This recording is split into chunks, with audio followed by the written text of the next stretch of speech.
Mari kita satu hati dalam doa, kita berdoa. Ya Allah Bapa di sorga, Allah pemilik penyelenggara hidup ini, kami sungguh bersyukur kepadamu ya Tuhan, untuk kesempatan yang Tuhan berikan di dalam kami mengurus anak-anak yang kami kasihi, sehingga kami saat ini boleh ada di sini. Ini semua kami percaya karena perkenanan Tuhan bagi kami. Dan saat ini sebelum pembicaraan adat dilangsungkan, kami mau melandasi akan pembicaraan, akan perjumpaan ini di dalam Tuhan. Kami mau memuji, memuliakan nama Tuhan dan mendengarkan firman Tuhan. Karena kami percaya Tuhan yang bekerja dalam segala sesuatu untuk mendatangkan kebaikan bagi kami. Tuhanlah yang pada malam hari ini yang kami andalkan, yang kami rindukan, ada di dalam kebersamaan kami, di dalam rencana ini, di dalam urusan adat perkawinan ini. Ya Allah Bapa di sorga, mari berkati hamba-Mu yang saat ini Tuhan pakai untuk memberitakan sabda-Mu. Hamba-Mu ini adalah manusia yang terbatas, bahkan tidak layak. Mari Tuhan layakkan hamba-Mu ini, sehingga firman-Mu kami mengerti, dan itu menjadi bagian bagi kami semua. Ya Allah Bapa di sorga, mari datang dan berfirmanlah. Dalam Yesus Kristus kami berdoa. Amin. Kekasih-kekasih Tuhan, saya pilih bagian firman Tuhan dari kitab Kejadian pasal 24 ayat 1 sampai ayatnya yang ke-9. Kejadian pasal 24 ayat 1 sampai dengan ayat yang ke-9. Judul perikop ini, Ribka dipinang bagi Ishak. Adapun Abraham telah tua dan lanjut umurnya, serta diberkati Tuhan dalam segala hal. Berkatalah Abraham kepada hambanya yang paling tua dalam rumahnya, yang menjadi kuasa atas segala kepunyaannya, katanya, baiklah, letakkan tanganmu di bawah pangkal pahaku, supaya aku mengambil sumpahmu demi Tuhan Allah yang empunya langit dan yang empunya bumi, bahwa engkau tidak akan mengambil untuk anakku seorang istri dari antara perempuan Kanaan yang diantaranya aku diam. Tetapi engkau harus pergi ke negeriku dan kepada sanak saudaraku untuk mengambil seorang istri bagi Ishak anakku. Lalu berkatalah hambanya itu kepadanya, mungkin perempuan itu tidak suka mengikuti aku ke negeri ini. Haruskah aku membawa anakmu itu kembali ke negeri dari mana Tuhanku keluar? Tetapi Abraham berkata kepadanya, awas, jangan kau bawa anakku itu kembali ke sana. Tuhan Allah yang empunya langit, yang telah memanggil aku dan dari rumah ayahku, serta dari negeri sanak saudaraku, dan yang telah berfirman kepadaku, serta yang bersumpah kepadaku, demikian, kepada keturunanmu lah akan kuberikan negeri ini. Dialah juga yang akan mengutus malaikatnya berjalan di depanmu, sehingga engkau dapat mengambil seorang istri dari sana untuk anakku. Tetapi jika perempuan itu tidak mau mengikuti engkau, maka lepaslah engkau dari sumpahmu kepadaku ini. Hanya saja janganlah anakku itu kau bawa kembali ke sana. Lalu hamba itu meletakkan tangannya di bawah pangkal paha Abraham tuannya, dan bersumpah kepadanya tentang hal itu. Demikian bagian sabda Tuhan. Yang dikatakan berbahagia adalah setiap orang yang selalu merindukan firman Tuhan dan memelihara, melakukan dalam hidupnya sehari-hari. Shalom. Saudara-saudaraku yang saya kasihi dalam Tuhan Yesus Kristus, setiap orang merindukan agar hidupnya diberkati oleh Tuhan. Terlebih khususnya dalam hal ini, setiap orang tua merindukan agar hidupnya diberkati oleh Tuhan. Dan malah juga yang dirindukan, anak-anak di dalam rumah tangga diberkati oleh Tuhan.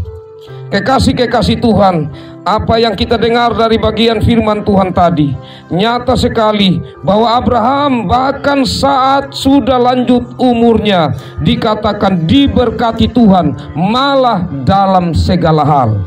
Berarti dia diberkati baik dari segi materi maupun dari segi rohaninya. Dia sangat diberkati oleh Tuhan.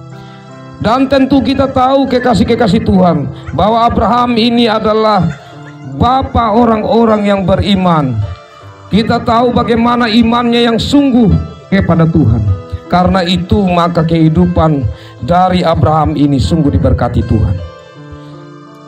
Tentu kekasih-kekasih Tuhan yang dimaksudkan adalah bahwa tidak sia-sia untuk setiap orang yang hidup di dalam Tuhan, yang sungguh-sungguh percaya dan mempercayakan hidupnya di dalam Tuhan, pastilah hidupnya akan diberkati.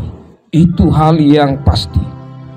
Yang berikut dari bagian firman Tuhan ini, kekasih-kekasih Tuhan, nyata dari iman Abraham di sini, di mana Abraham saat ia mau untuk anaknya Ishak, karena melihat dalam pertumbuhannya sudah dewasa, sudah saatnya untuk Ishak ini mengambil istri. Apa yang dilakukan oleh orang beriman yaitu Abraham ini? Dia memulai apa yang menjadi rencana ini di dalam Tuhan. Ia memanggil seorang yang paling ia percaya, yang sudah lama bersama-sama dengan dia, yang sudah lama menunjukkan kesetiaannya untuk segala apa yang dipercayakan oleh Abraham kepadanya. Ia memanggil orang kepercayaan ini, dan kemudian ia minta orang ini bersumpah bahwa apa yang akan ia jalani dalam hal ini untuk pergi ke tempat di mana sang wanita itu akan dipinang, akan dibawa, supaya orang kepercayaan ini, orang yang setia ini berjanji dalam Tuhan untuk ia berjalan di dalam Tuhan dan untuk ia menjalani apa yang sudah Tuhan katakan kepada Abraham, supaya tetap itu juga yang dilakukan oleh orang kepercayaan ini. Kekasih-kekasih Tuhan, apa yang Tuhan janjikan kepada Abraham, bahwa keturunanmu itu akan menjadi seperti bintang di langit, seperti pasir di laut. Tentu dalam tanggung jawab ini, bagaimana supaya keturunan bisa berlanjut? Maka tentu salah satu tanggung jawab sebagai orang tua waktu itu harus mencari pasangan yang sepadan untuk anaknya. Kenapa sepadan? Karena tentu ini ada ikatan perjanjian antara Allah dengan Abraham yang harus Abraham taati, yang harus Abraham jalani. Karena itulah dia tidak mengambil untuk anaknya seorang istri dari tanah yang saat itu sedang mereka tinggali, yaitu Kanaan, tetapi harus pergi ke Padan Aram, ke tempat di mana leluhur Abraham di sana ada, supaya Ishak ini ambil anak orang. Nah, kekasih-kekasih Tuhan, di sini hamba ini atau orang kepercayaan ini melakukan seperti apa yang menjadi harapan dari Abraham saat dia berjalan. Kalau kita mengikuti cerita selanjutnya, dan yang kita tahu untuk disegarkan kembali, bahwa dia mengatakan, ya Tuhan Allahku, Allah Tuanku Abraham, buatlah perjalananku ini berhasil. Dia bilang Tuhan, saat dia sampai di pintu gerbang mau masuk di tempat di mana desa tempat tinggal dari sang wanita yang dia belum tahu itu siapa. Tapi dia bilang begini, Tuhan sebentar, kan ini ada sumur, sebentar ada nona-nona yang datang untuk ambil air di sini, tolong tunjukkan. Saat sebentar ada yang saya minta, saya bilang tolong kasih saya air. Dia tiba-tiba tanpa protes, dia maju dan dengan ketulusan hati dia serahkan saya air, bahkan dia memberi juga minum. Saya punya unta-unta, berarti dialah itu yang ditentukan oleh Tuhan untuk anak tuanku Abraham, yaitu Ishak. Dan kekasih-kekasih Tuhan, firman Tuhan mencatat bahwa apa yang diminta, tanda yang diharapkan oleh hambanya itu benar-benar terjadi. Maka seorang wanita muda yang cantik bernama Ribka, kemudian saat orang kepercayaan ini meminta air, dia langsung memberikan itu kepada orang kepercayaan ini, dan juga malah memberi minum ternak-ternaknya atau unta-untanya. Memang kebiasaan waktu itu, kekasih-kekasih Tuhan, saat ada orang musafir yang lewat, orang yang pergi bepergian untuk mencari nafkah dan lain sebagainya sebagai orang asing, kalau lewat pas di sumur itu kalau mereka minta air, maka menjadi kebiasaan para wanita di situ akan memberi mereka air. Tapi cukup di situ. Sulit untuk ada yang juga memberi minum kepada ternak-ternak. Menunjukkan bahwa Ribka ini adalah seorang wanita yang tulus hati, baik hati, dan juga seorang pekerja keras. Nah, disinilah seorang wanita yang ditunjuk oleh Tuhan bagi Ishak adalah seorang wanita yang luar biasa. Kekasih-kekasih Tuhan, kalau kita melihat di dalam adat budaya kita, di saat melakukan acara adat perkawinan seperti ini, sebagai orang percaya kita bersyukur karena kita sudah melakukan seperti apa yang dilakukan oleh Abraham. Kita melandasi akan apa yang menjadi maksud dan tujuan kita ini di dalam Tuhan, dan kita mengundang Tuhan lewat ibadah, kita memuji memuliakan nama Tuhan dan juga mendengarkan firman-Nya.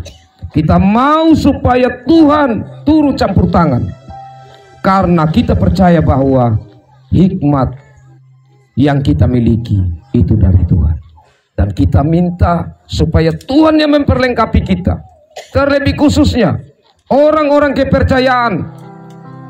Dalam hal ini saya bisa katakan itu adalah juru bicara. Kalau kita baca bagian firman Tuhan ini, pasal 24 ini panjang sekali.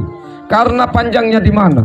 Karena apa yang disampaikan oleh Abraham kepada orang kepercayaannya ini, saat nanti dia sudah sampai di rumah Ribka, bertemu dengan saudara Ribka yang namanya Laban, dia cerita kembali persis apa yang dikatakan oleh Abraham kepadanya.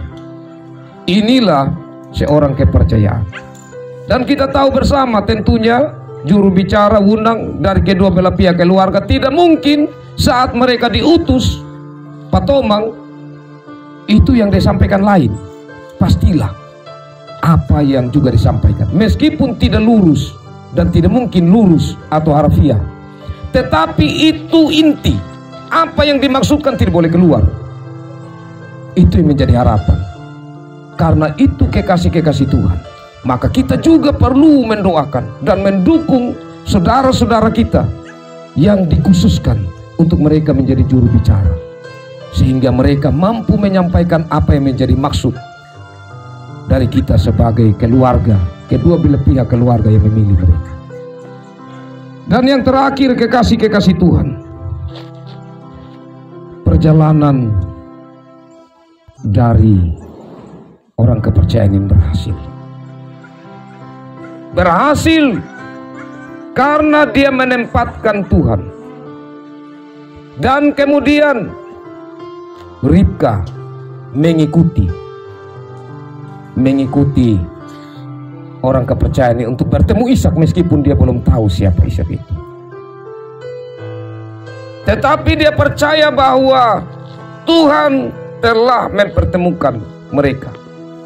Tuhan yang telah menunjukkan apa yang menjadi rencananya bagi mereka. Kita orang tua ini kan, ya, mana kita pernah bayangkan kita keluarga ini, untuk anak-anak kita ini mereka pada akhirnya bertemu. Tapi kita percaya bahwa ini ada dalam rencana Tuhan. Karena itu kekasih-kekasih Tuhan, biarlah anak-anak kita yang kita dukung mati-matian. Kenapa mati-matian? Ini tinggalkan kita punya pekerjaan, bukan tidak ada yang punya kesibukan. Bahkan mati-matian termasuk dengan materi untuk kita mendukung mereka. Kita percaya tidak sia-sia, karena mereka pun akan melihat, ini saya punya orang tua keluarga dong berjuang betul bagi kami. Mereka menghargai karena cinta kasih tidak terlepas dari pengorbanan. Pasti di balik sebuah cinta itu ada pengorbanan. Dan pengorbanan-pengorbanan seperti itu, termasuk malam hari ini mereka garis bawahi, tidak mudah, termasuk rasa. Karena tidak ada perjalanan adat istiadat yang mulus. Pasti dia akan ada hal-hal yang membuat kita bergumul, tidak gampang. Tapi kita percaya bahwa kalau kita mengundang Tuhan, tetap ada jalan keluar di dalam kerumitan-kerumitan yang ada. Tuhan memberkati firman-Nya dan memberkati kita semua. Amin.